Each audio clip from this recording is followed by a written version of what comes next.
So I'm locked in the back of a blacked out van. Do you know where I could find Osama bin Laden? The perfect punch. The Morgan Spurlock brand is a mindful play brand. And I think there's almost a paradox with those. That's good. That's a good thing. I deal with most subject matters with a sense of humor because that's just how I deal with the world. Using humor, you have the ability to have people let their walls down, to let their guard down, to kind of let you in.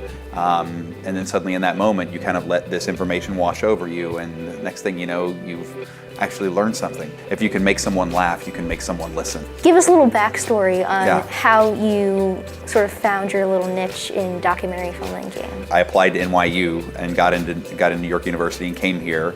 But I was studying, narrative filmmaking. It's what I wanted to do. I took a documentary film class. That's where I kind of got turned on to documentaries for the first time. But I still hadn't thought about, making docs as like a career path until I got the idea for Super Size Me, and then it felt like a light went on after we made that movie, where I was like, this is where I should be. This is what I should be doing. So I've noticed in a lot of your work, you put yourself in front of the camera. Yeah. And I was just wondering why. I learn more when I'm in that situation than I think if I was just pointing a camera at something and kind of asking questions.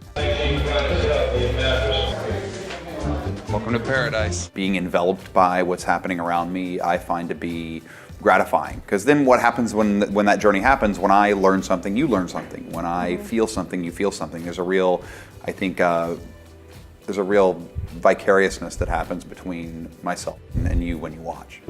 At what part do I just let myself completely become a foil to do everybody else's bidding?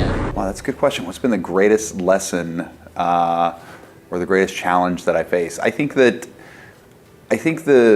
challenge,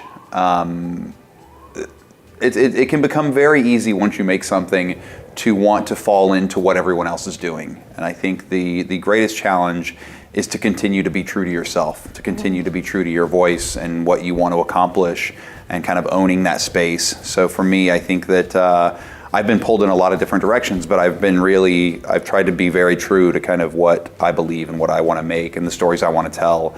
And that's what I encourage young filmmakers to do all the time.